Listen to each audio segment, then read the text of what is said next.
Hey everybody on the team, I am in the truck at the front of what is going to be our incubator kitchen, and I'm just going to show you around.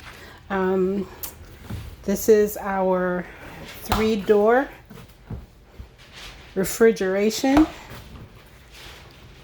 that's under the counter right next to our freezer space. It's got 2 doors.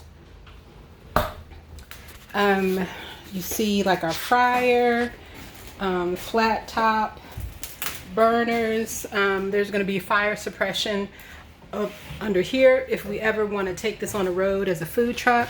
You see like the little panels here are open.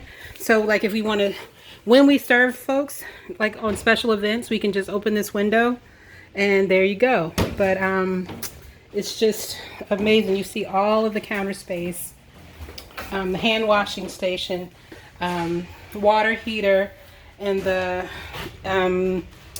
just mini basic 3-compartment sink.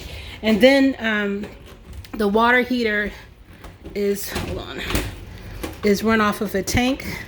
I can't open it, but the propane goes under there.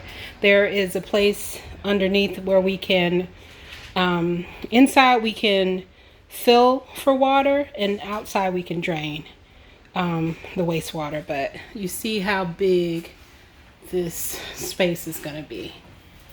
It's beautiful, and I'm just showing you the picture before we make history again. I know y'all tired of making history, but here we go.